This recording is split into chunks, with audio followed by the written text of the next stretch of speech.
We're not going to be searching on Google anymore. We'll just ask Google a question and Google gives us the answer. That's it.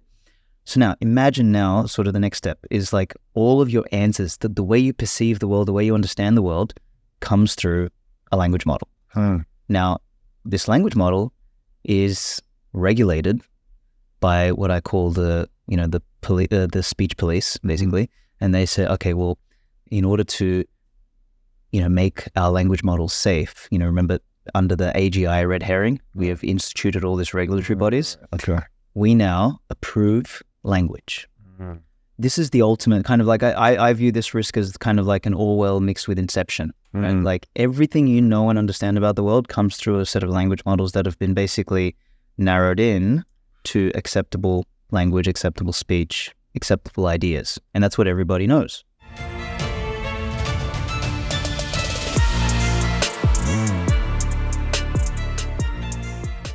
Hey everybody, welcome to the What is Money Show. I am thrilled to have you here joining me on my mission to help shine light on the corruption of money. Now, if this is your first time listening to the What is Money Show, I strongly recommend that you go back to episodes 1 through 9 first, which lays a lot of the groundwork for many of the concepts that we explore on the show. These first 9 episodes are my series with Michael Saylor, and thousands of people have told me that this is the best podcast series they've ever heard, hands down, and that it was instrumental to their understanding of money and Bitcoin. So if you're looking to start a deep dive into the nature of money, I don't think there's any place better that you can start other than episode 1 of this show. Now, a little bit about this show and how it makes money. The What is Money Show is 100% sponsor based. So all of our revenues are derived from direct sponsorships. And I strive to be very selective about the sponsors that I work with, specifically only using sponsors that I use personally, and also choosing sponsors that have values which are well aligned to the values expressed on this show, such as freedom, education, self-sovereignty, etc. So what I'm going to do now is a few ad reads right at the top of the show, and then I'll do a few more ad reads in the middle. And I hope you'll take the time to listen to them, as again, these are hand-selected sponsors, and I think you'll like what they have to offer. Today's podcast is brought to you by In Wolf's Clothing. Wolf is the first startup accelerator dedicated exclusively to the Bitcoin Lightning Network. 4 times per year, Wolf brings teams from around the world to New York City to work with like-minded entrepreneurs, pushing the boundaries of what's possible with Bitcoin and Lightning. The program is designed to help early-stage companies achieve product-market fit, develop their brand, secure early-stage funding, and grow businesses that help fuel the global adoption of Bitcoin. So go to wolfnyc.com to learn more about the program or apply. Again, that's wolfnyc, WOLFNYC.com. Aleks Svetski, welcome to the What is Money Show. Mr. Breedlove, thank you for having me back. Great to have you, man. I don't know what number this is for you, but it's been a lot. We are in Oslo, which is pretty cool. We are in Oslo. Oslo Freedom Forum. We've been celebrating with a lot of freedom fighters, hearing a lot of really powerful stories, but then also spending some time with some quality humans. So it's been a good experience. It's been good. It's also a very neat city, and yes, like it's orderly. It's an interesting city. Yeah, I've enjoyed it. I think it's orderly and nice, but I have noticed the prices are really high, and the food quality is not so good. So I'm wondering if that's the socialist element manifesting itself. Possibly. I heard a stat that 70% of their GDP is public. There you go.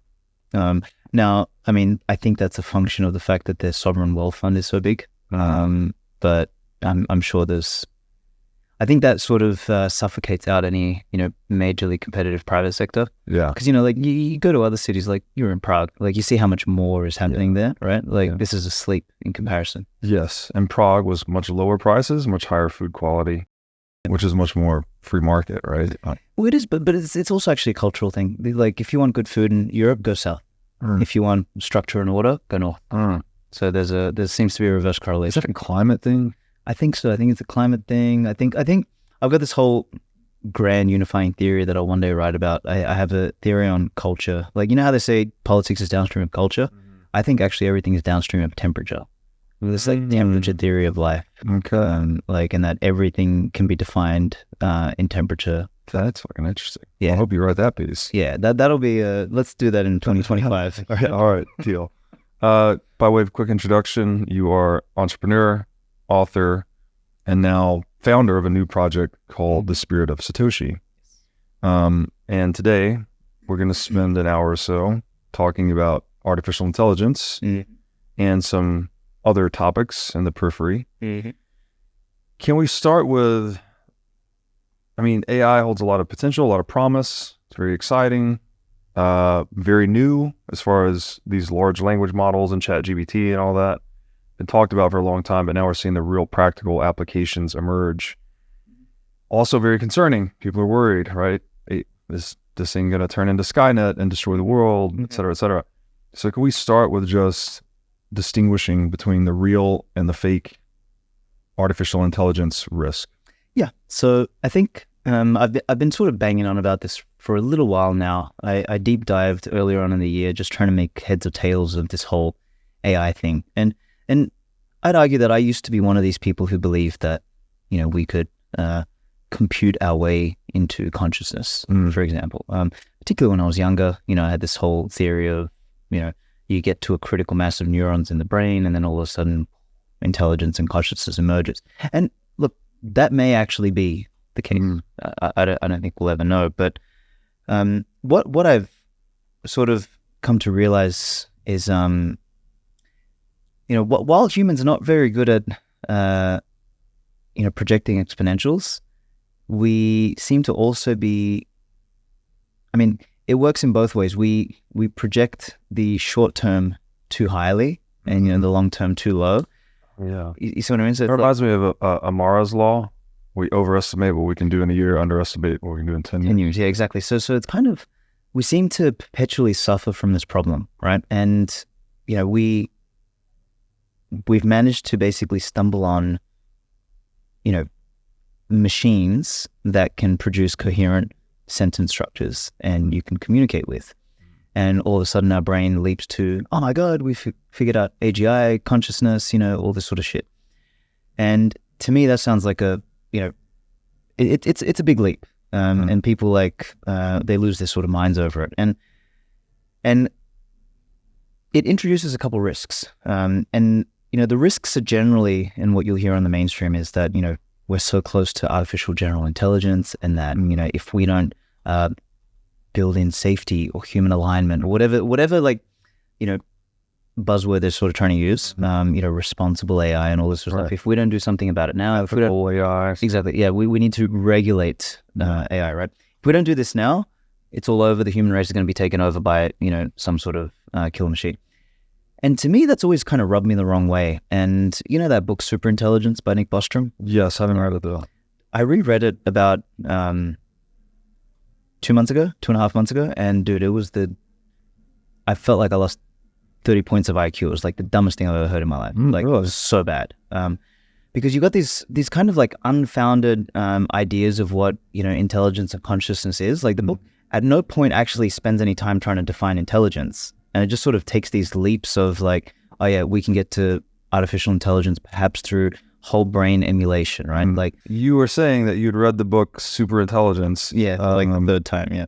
And had some opinions on that and how it related to the risk, real versus fake risk of AI. Yeah, I think I'll just pull one note out of that. And I recommend people go and read it themselves again and drop their own IQ. But there was just like a bunch of hysteria. And then there was one thing in there which...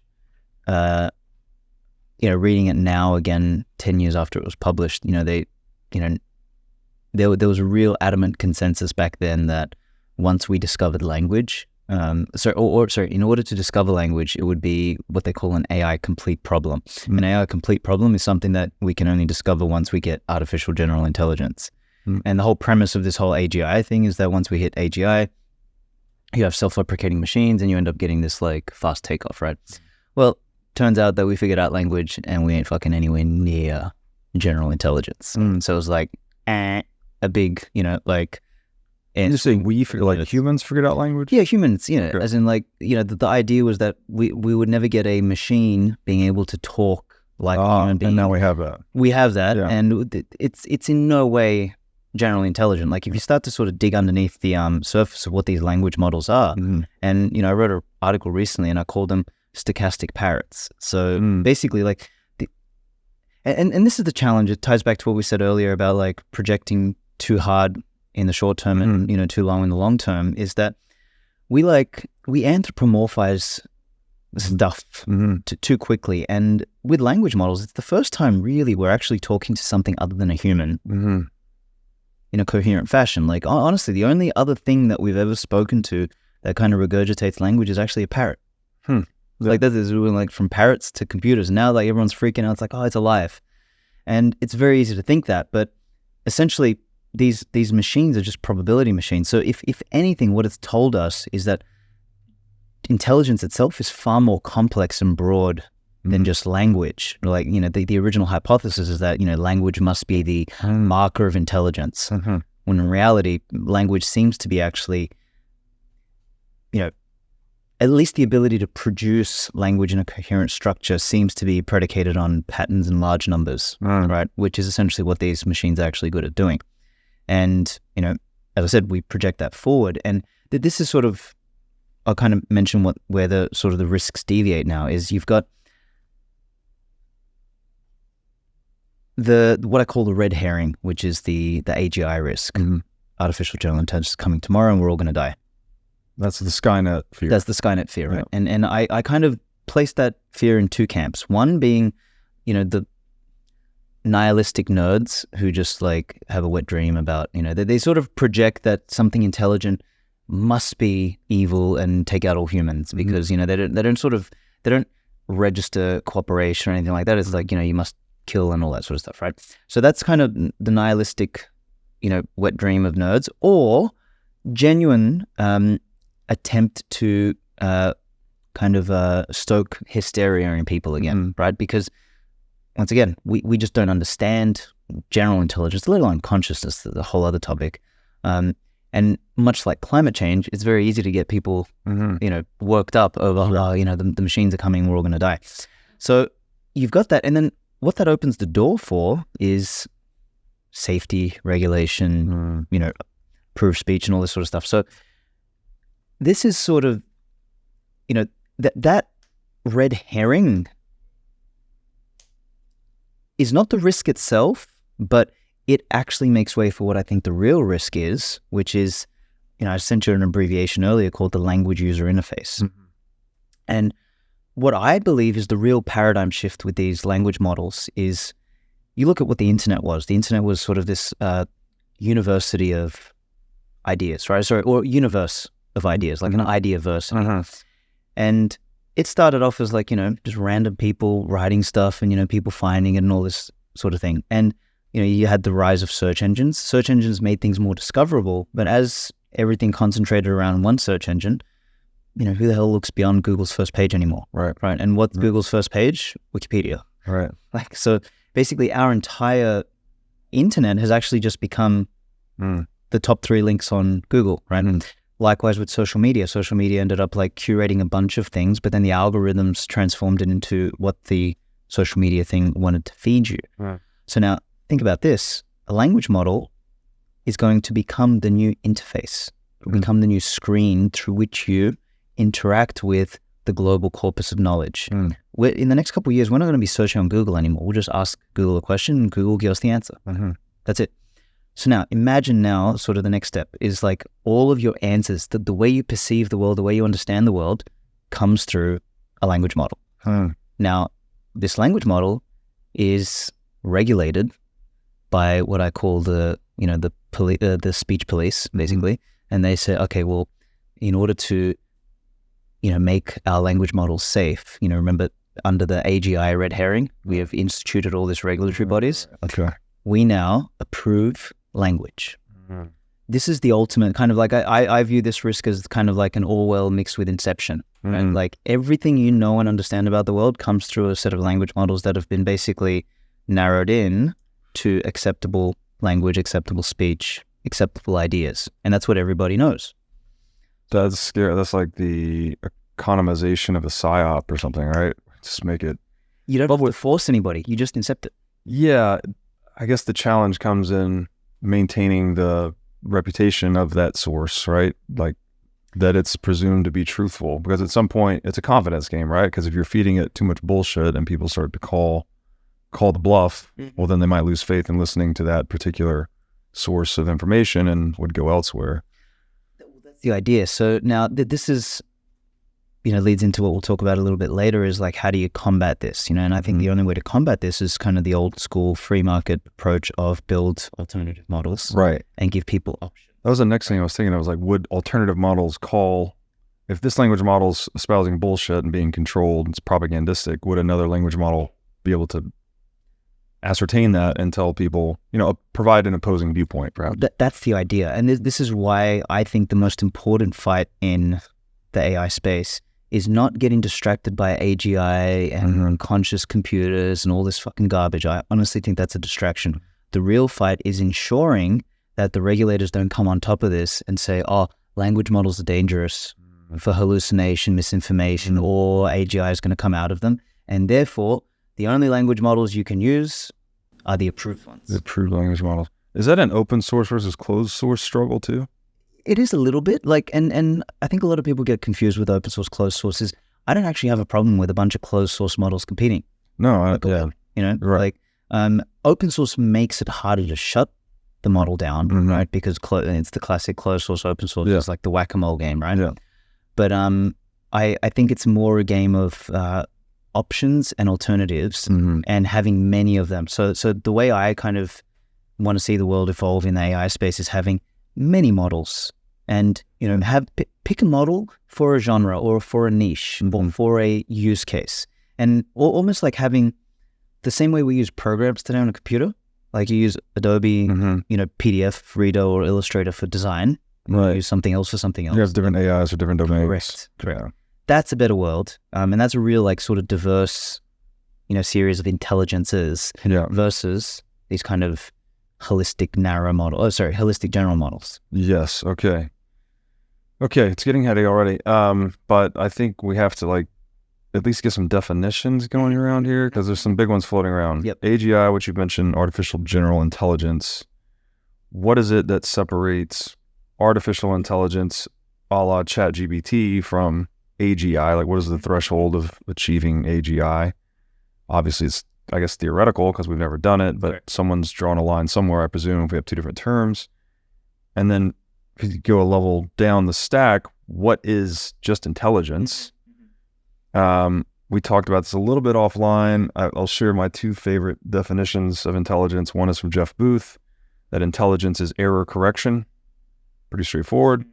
The other one is a quote from someone who I can't recall, and intelligence is the ability to pursue the same ends with different means. So something that can select a goal and then opt for different ways to attack that goal. And if one path doesn't work, it can move to another path. So it's sort of like a goal-seeking. We used the homing missile analogy earlier when we talked about it. So what is intelligence? What is AGI? What is intelligence? And then the big mysterious one, what is consciousness? All right, we're going to answer the meaning of life in this one. So yeah, I wrote an article about this a couple months ago, and I basically got stuck at the trying to define intelligence component, because those are good definitions. The error correction, the multiple approaches toward an end goal. There's the one that you also mentioned when we were chatting, is like the ability to actually change the goal. Yeah. That's kind of meta in a way, right? Yeah. So weird to think about. Yeah. The homing missile doesn't get to choose its target. Exactly. The person firing the weapon and the designer chooses the target. Correct. But a homing missile that could choose its own target would be like maybe AGI intelligence. Extra smart. Oh, yes. Maybe not AGI, but extra smart. Maybe some other layer of intelligence. Yeah. So this is where I get a little bit stuck with the whole AGI and even the AI discussion. Like these ChatGPTs and stuff, it's even hard to call them artificial intelligence, because I guess they're really machine learning,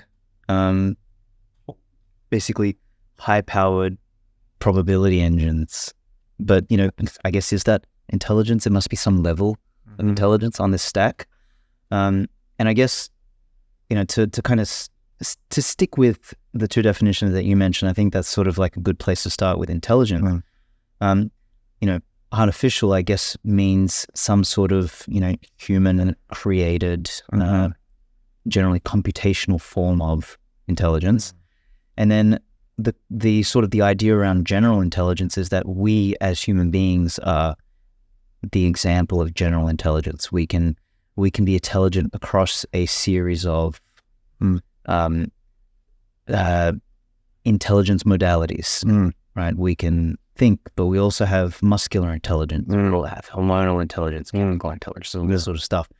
And this is where, there's so many, different sort of threads. Like this topic is so big, it's not even funny. But a lot of the people who are sort of, I guess, scientifically pro AGI that we can get there through computational means, they generally subscribe to a theory called the computational theory of might. Right. Is that consciousness and intelligence emerges through computation. Yes. And as long as you keep increasing computation, you cross intelligence, general intelligence, consciousness. Yeah. They sort of discard contemplation, right? They discard that. They discard like this idea of embodied intelligence. Oh, that's right. Yeah. As well. They discard this. Which that's been proven, right? Isn't that the AI people are struggling to create this disembodied intelligence because it doesn't seem to be possible to have intelligence without a body. Correct. Now I'd like to tell you about our sponsor, the Gold Investment Letter. The Gold Investment Letter helps sophisticated investors navigate capital markets and maximize their profits in trading gold, silver, and mining stocks. The Gold Investment Letter seeks out the most undervalued companies and identifies special situations in the mining sector, and then provides in-depth analysis on both their financial positions and future prospects. The Gold Investment Letter explores many complex domains, such as investor psychology, portfolio management, and macroeconomic trends, all with the goal of making you a better investor.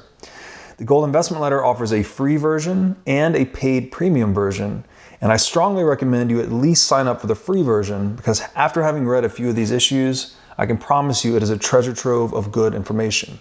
You can sign up for the free newsletter today at goldinvestmentletter.com. Now I'd like to tell you about our sponsor, iCoin Technology. iCoin has just released a sleek new hardware wallet. It looks like a mini iPhone with a little touch screen and camera on it. The device has no Wi-Fi, no cellular connection, no GPS. It's a strictly physically cold hardware wallet.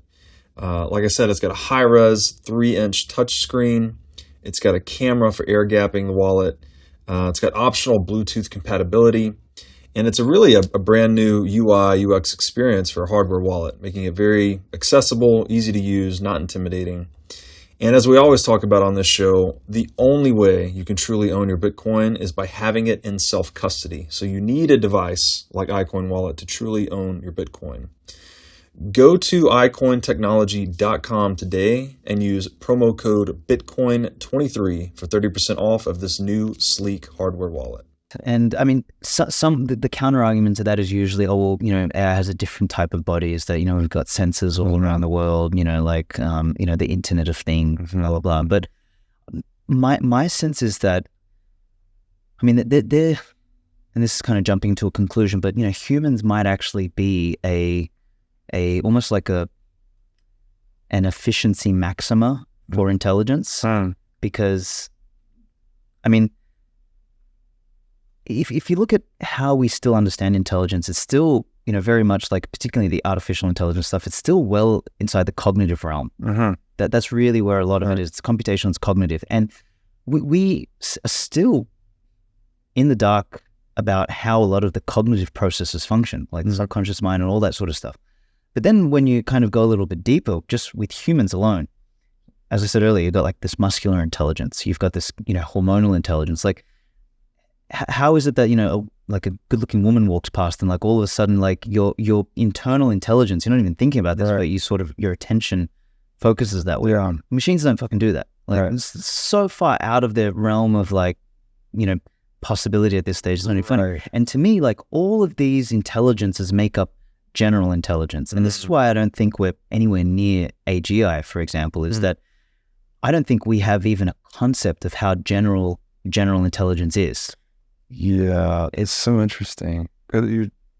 we're describing the woman walking by, and like we have this primordial, different levels of intelligence responding to her. We're all doing that with each other all the time to some extent, right? So it's like where those memetics come in as well. Exactly, memetics. We're always imitating one another, and it's like, where do you draw the boundary of mind, right? Like, and so maybe it's not. Maybe we're very focused on recreating an individual human intelligence, when in reality, humans aren't individual organisms. Like we are, but our intelligence, our highest forms of intelligence come from our distributed cognition, right? Like the marketplace. So maybe that's what we're optimized for, is to be a collective species rather than... Correct. And we may already be artificial intelligence. Have you ever read, what's his name? It's not Douglas Murray. The Hitchhiker's Guide to the Galaxy? No. Okay. It's hilarious.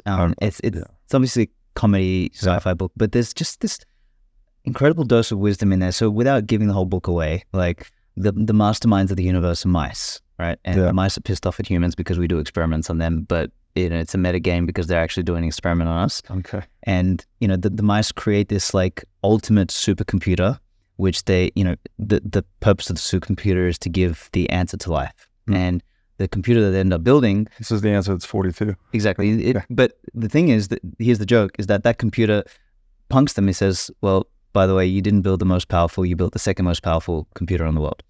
In the universe. But I will build you the most powerful supercomputer on the in the universe. And that supercomputer was the Earth.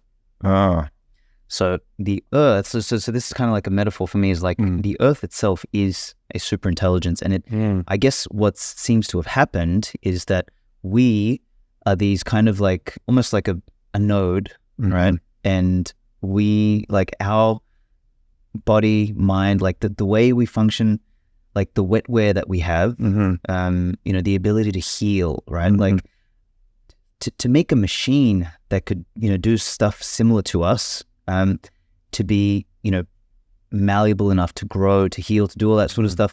Like you wouldn't be able to build it out of steel, for example. You'd have to build it out of some sort of substance that can heal. And you end up I almost think that you end up back to where we are right now. Is like you have to recreate life. Exactly. Right. Okay. Exactly. So this is where I think, I know this is a much bigger conversation, obviously, but I get the sense that I was listening to a podcast from Viveki actually, and he kind of talked about how when you start to sort of scale up intelligence, you start having to necessarily create bureaucratic layers in between. So what might be that as we discover new dimensions of intelligence, as we try and string them all together to create the ultimate artificial general intelligence, you're going to have governors and bureaucratic layers in between that end up necessarily slowing the system down and, creating, the general difficulties that come with such broad general intelligence.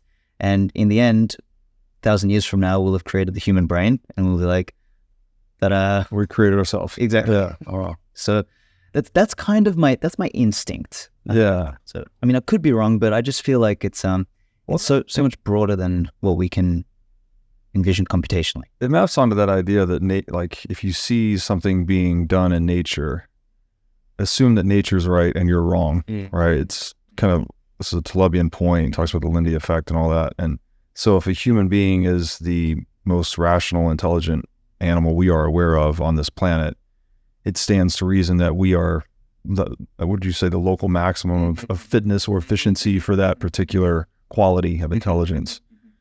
Makes sense to me. Like, I get very weary too in this domain of like transhumanism and all this. Like, we're trying to play God. I'm like, I don't know if you want to do that. I don't know. I don't think you can fix death. Like, death seems to be a component of the collective human species. It's like a necessary part of the process of trying to get rid of the recycling piece. And I always, this one is one, once again, it rubs me the wrong way because when I was young, in my stupid 20s, like I've also believed that. I was like, death is a disease. Yeah.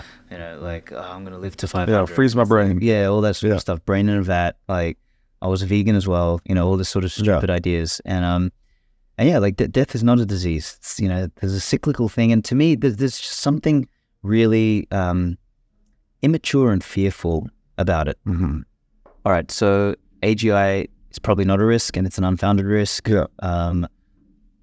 Regulating language user interfaces seems to be where there's a real risk. The government is the risk. Right, exactly. As usual, Yeah. again, because we risk homogenizing human thought within an Overton window. Yeah. Because that's generally what I think is the real risk, Yeah. honestly. It's like, we saw how much hysteria came out of just social media. Like, imagine language models just telling you that you need to get vaccinated, you need to wear a mask, Right. blah, blah, blah, blah. Dude. Like, That's like weird. It all comes down to people's competence in the source, right? yeah, but I mean, people sort of sleep these days. Like, I mean, you know, Google tells most people what to fucking think. Yeah. Like, and if something actually says it in such a way that it sounds real, Yeah. and it sounds like a human telling you, honestly, man, the sheep will be brainwashed again.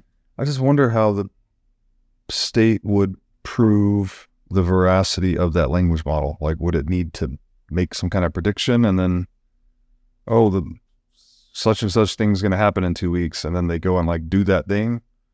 Maybe. They're like, we See, it was right. Yeah, exactly. Well, I mean, And then it's like, now it's telling you to get the facts and the jab and all. yeah, but it's like the climate change stuff, you know? So, they'll, like Canada now is like burning, and whose fault is it? It's climate change. Right. Bullshit. Yeah. Like, Yeah, that's true, because people would want it to do, you'd want it to do something, like predict something that no human can predict. It'd need to start, I don't know. you would need to do that. You just needed to be a good communicator. Because AGI doesn't need to be able to predict the future. Yeah, exactly. In your view, the risk that's traditionally associated with AGI, that it's going to turn into Skynet and take over the world, is less of a probability, but it is kind of a support mechanism for the real risk, which is the state's going to intervene for our safety to protect us from Skynet, and that is the actual risk, is the state intervention, monopolization, manipulation of AI. Totally makes sense to me, because the state is the risk. And I've never heard this story before. Right? yeah, right, exactly. It's a tale as old as time, as they say.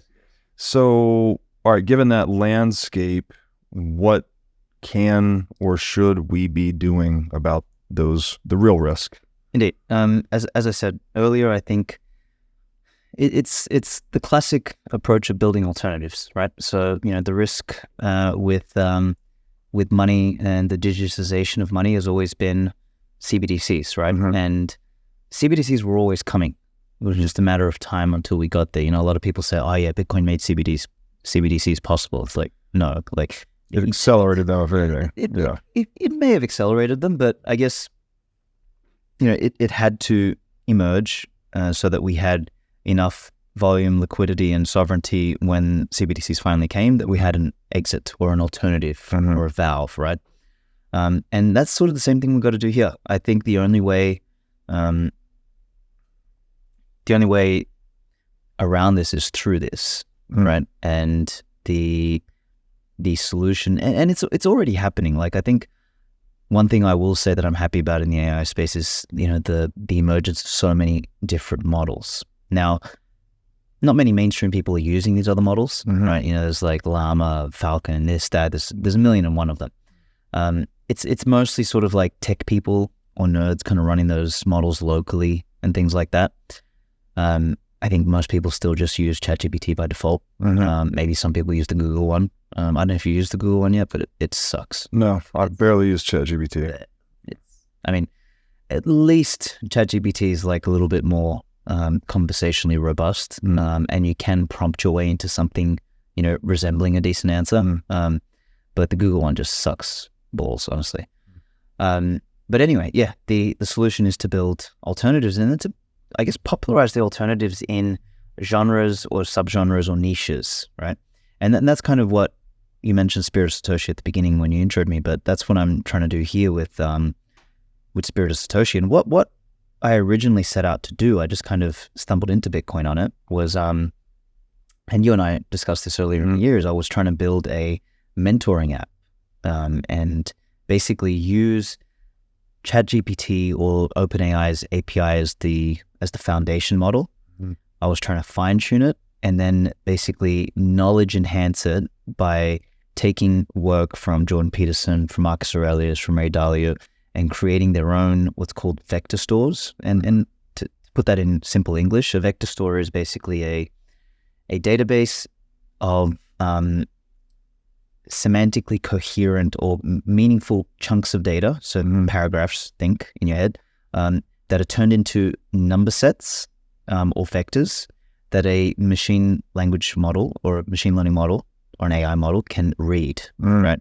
So what you do there is, by doing it that way, you can have ChatGPT or GPT-3. And when you hear about personalized models, this is essentially what people are doing, is you'll ask your personalized model a question and it will query the database of information to see what is a chunk of context or paragraph that is semantically related to the question and inject that in the prompt, and does this in an abstracted way so you don't see it. So if you ask, what does Robert Breedlove think about Bitcoin, or what is money based on what Robert Breedlove says, it will use ChatGPT's linguistic capabilities with a chunk from one of your essays or two of your essays, feed that into the prompt, and what will happen behind the scenes is it'll say, you are pretending to be Robert Breedlove, Bitcoin maximalist, philosopher, blah, blah, blah.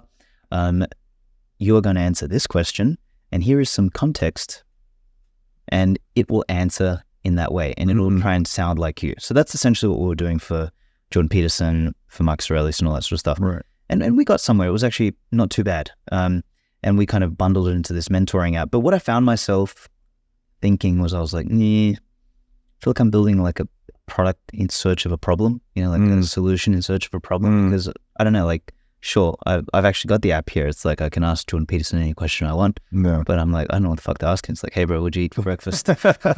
Steak. Yeah, exactly. Okay.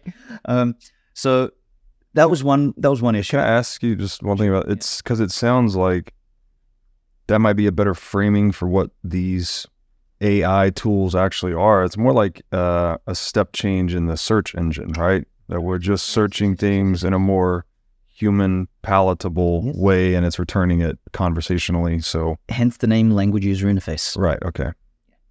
So it's less artificial intelligence, more language user interface. Correct. And that's so tying it back to what we said earlier, that's the paradigm shift. Yeah. Everyone's so lost in the AI noise that this is the actual thing that's interesting, right? Yeah. Now I'd like to tell you about our sponsor, Wasabi Wallet. With Wasabi Wallet, you can receive, send, and store Bitcoin privately. In Wasabi Wallet, your transaction history and wallet balance are completely hidden. Wasabi Wallet is easy to use, all of its privacy features are built in by default, and it works with any amount of Bitcoin. Wasabi users can make CoinJoin transactions together with BTC Pay server users or Trezor Suite users. For BTC Pay server users, they can make payments directly inside of a CoinJoin, and for Trezor Suite users, you can make CoinJoins directly on a hardware wallet. These features result in fee savings and security improvements for both sets of users. So go to wasabiwallet.io today to download the state-of-the-art Bitcoin privacy wallet. Now I'd like to tell you about our sponsor, Casa. Casa makes it simple to buy and secure your Bitcoin without wondering whether you're doing it right. Specifically, Casa provides a multi-key custody solution, which is by far the most secure way to custody your Bitcoin.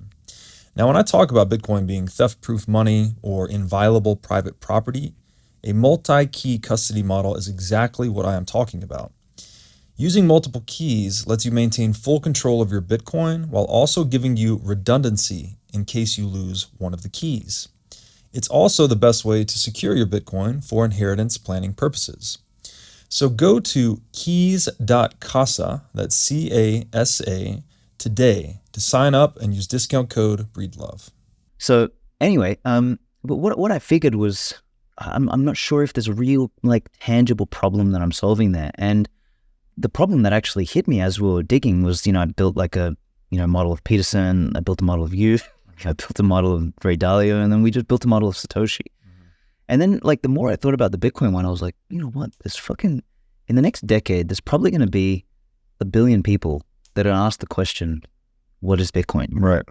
Why Bitcoin? What is money? Why should I care? All this sort of stuff. Right. Why is this thing worth $1 million a coin? Exactly. Yeah. And all the myriad of other rabbit hole questions that come with that. And it dawned on me, I was like, holy shit, there's two things I'll say here. One is it's always more effective to orange pill someone one-on-one. Because you can ask questions to them, understand who they are. Like, you orange pill... Highly curated messaging. Exactly. You orange pill someone from Africa very different than you do someone on Wall Street, very different than someone from Tennessee, Alabama, etc. Yeah. So that's effective, but it's not efficient, right? Efficient, exactly. Efficient is doing a podcast, but podcast just doesn't talk to everyone. Most people, there's one ear out the other. Yeah. So for me, I realized, and it just sort of dawned on me. I remember, like, I woke up one morning, I was like, holy fuck, this is the thing. It's like a language model makes it possible to effectively communicate at scale. The language model can talk to you in a way that is relevant to you. Yes. And but with the insights of everybody. Exactly. Wow.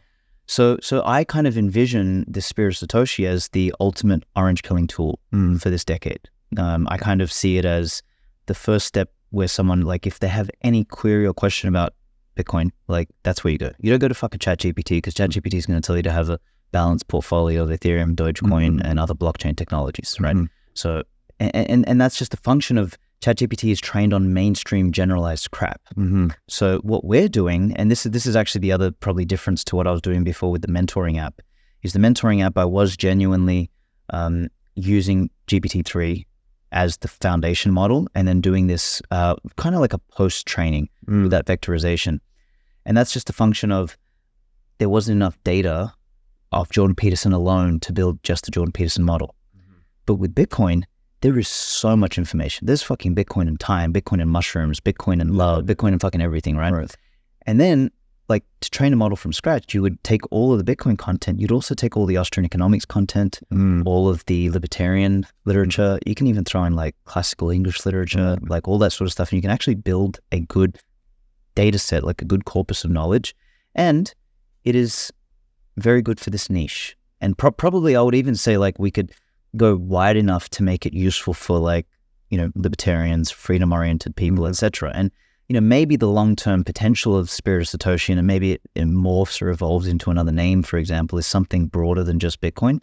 But Bitcoin's kind of like the spearhead for it. Yeah. And anyway, that's kind of the premise of the idea. And, we're actually going to build it from scratch. We're not a GPT variant or a derivative. We're like from scratch model, Bitcoin-centric, on those values. And yeah, it'll speak 50 languages. So the idea is that it can orange pill anyone, anywhere, anytime, 24/7. Like, wow. Yeah. That's interesting. Yeah. So that's a great point, that the one-on-one communication, which is highly curated, highly responsive to questions, whatever, it's like the highest throughput of information when you're having a one-on-one conversation versus talking to a crowd, right? Then you have to generalize the message, because you don't know how the recipient's going to receive it. You can take that one-on-one high fidelity communication, but you can scale it via agent or AI or language models.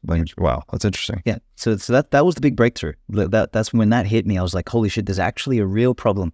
The real problem is learning Bitcoin is hard. Yeah. Learning Bitcoin is a fucking journey. Yeah. Someone to hold your hand. This language model, we can train it on everything from not just like the Bitcoin literature and philosophy, but the BIPs, like, the LIPs, like Lightning Improvement Proposals. So, like, we can train it on the technicals. We can train it on the how-tos. How do I fucking use a wallet? What do I do? How do I set it up? All this sort of stuff. Right. When should I use a wallet? When should I do multi-sig? What should I worry about? Like, all of that.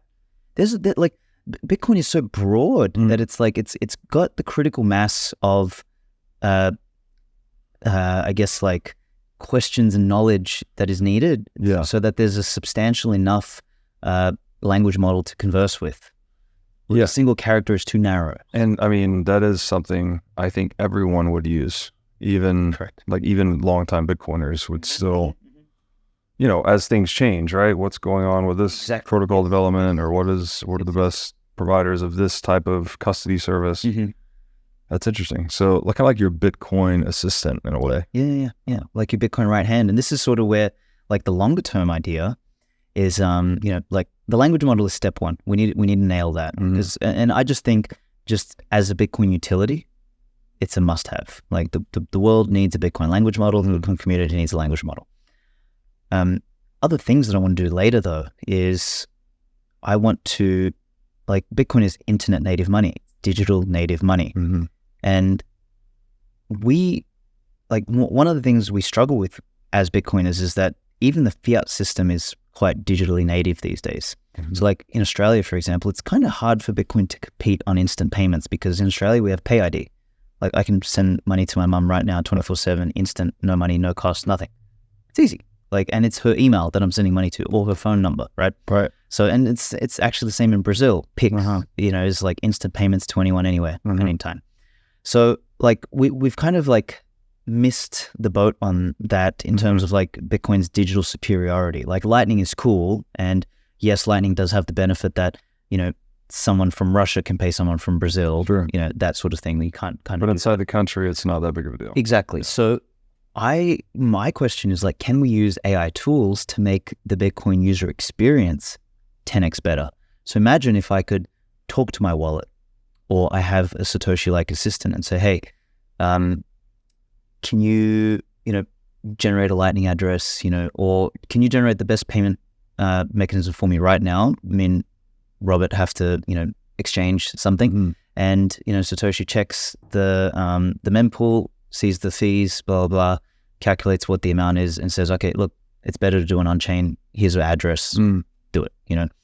You could say, hey Satoshi, is this wallet, are my UTXOs in this wallet private, or do they need to be coin joined? Satoshi could go analyze the chain. And then give you a suggestion on, okay, this should be coin joined, that should be coin joined, and then and maybe if we can long term compress this model so that's running locally, you could actually give Satoshi permission to go and then coin join your stuff and handle it. So like there's all sorts of interesting stuff, and for me this is where the epiphany is. It's like AI is not the product, AI is the unlock. The product is still education, moving money, doing all that sort of stuff. AI just enhances that. Right. If we can do this right. Right. Yeah. No, that makes sense too, because it's like the big value out of AI is that it is going to automate many of these cognitive functions that we have to do today. Yes. A lot of the analogy is, what industrialization did to blue collar work, AI would do to white collar. So that makes sense. So where does this go? I mean, obviously you're focused on Bitcoin with this. Seems like AI, the big threat to the job market for AI is like things like accountants, attorneys, consultants, right? These knowledge workers. Where do these, I guess I shouldn't be calling them AIs anymore. I should be calling them language models. Where do these language models take us? Do they actually wipe out white collar work? And if so, what is the role? Like, again, your product's focused on Bitcoin initially, but it sounds like it could obviously be applied to other domains. So like, what is the progression there? Yeah, so I'll say two things. One is I've got to finish this article. It's kind of like a satire. I call it midwit obsolescence technology, right? MOT.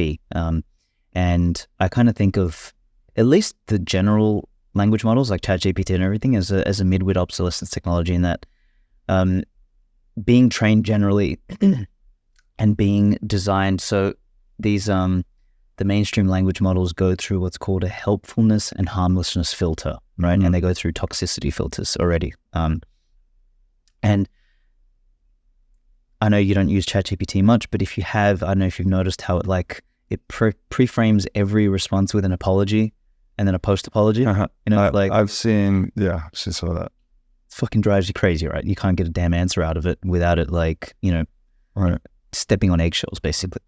So what you'll also notice, actually, if you use it, is you get a lot of general, you get a lot of words that sit,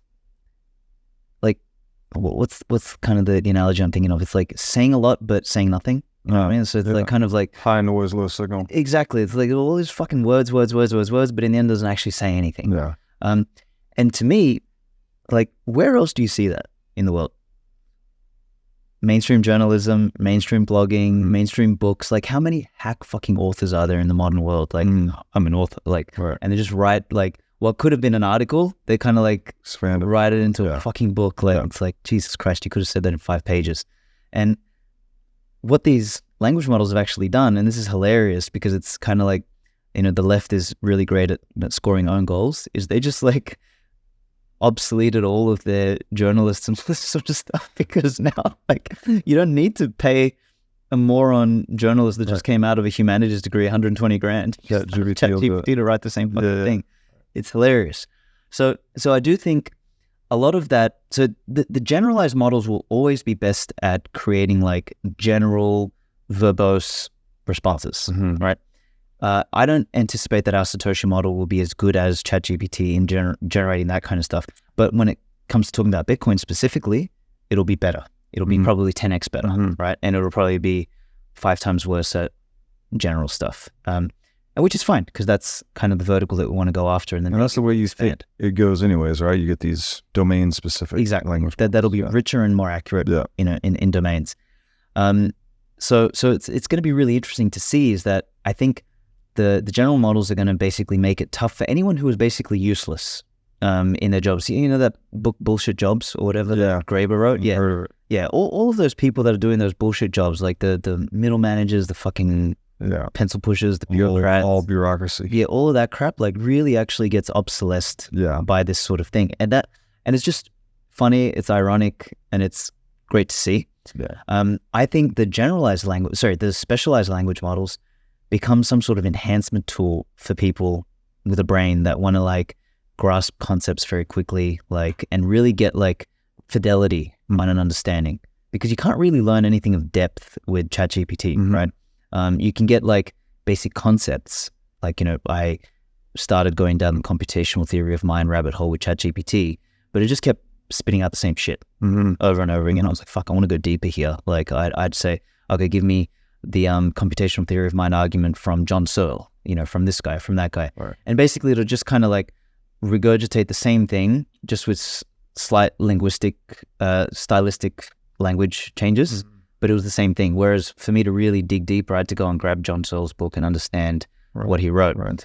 So anyway, to kind of tie this all back is that, people who've got something interesting to say, like you do, like I hope that I do, when I was writing my Bushido book, man, like I tried to get ChatGPT to help me structure some sentences and stuff. I was like, this is fucking dog shit. Like I just have to write the thing myself. So when you're kind of outside of the Overton window of these generalized models, you're fine.